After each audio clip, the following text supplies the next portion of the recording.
Tentu pertama kita bersyukur ya bahwa kebijakan pemerintah Arab Saudi yang memberikan pelonggaran terhadap beberapa protokol kesehatan, utamanya adalah pertama soal karantina yang dihapuskan, yang kedua tentang PCR yang ditiadakan, dan yang ketiga social distancing-nya juga yang kembali kepada normal gitu ya. Ini pertama buat saya ini adalah sinyal yang positif ya, bahwa mudah-mudahan haji tahun ini bisa diselenggarakan, dan tentu kita berharap haji tahun ini juga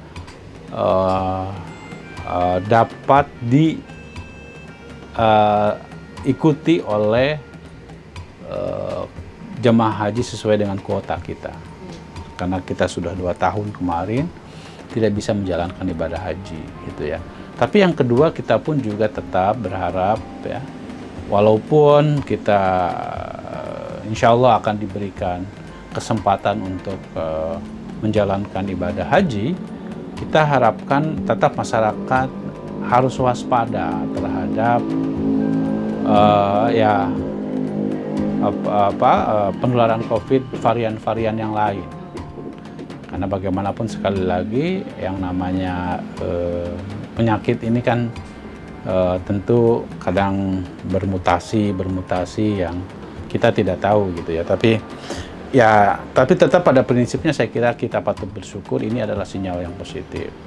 Nah, terkait dengan kebijakan adanya tidak ada karantina, tidak ada PCR, dan social distancing-nya juga diperbolehkan gitu ya untuk ditiadakan.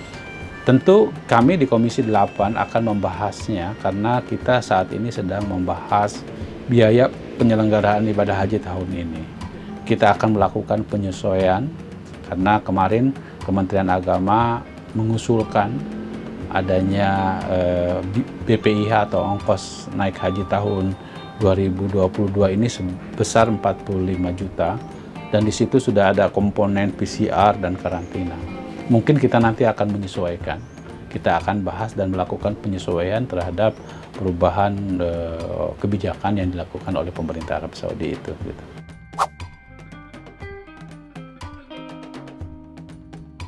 Ya, itu salah satu yang akan kita bahas ya, karena nanti setelah masuk masa persidangan kita pun juga akan mengundang Kementerian Kesehatan Republik Indonesia dan juga pihak-pihak yang terkait agar dipastikan fasilitas kesehatan yang ada di Arab Saudi pun juga dapat memberikan langkah antisipatif jika terjadi misalnya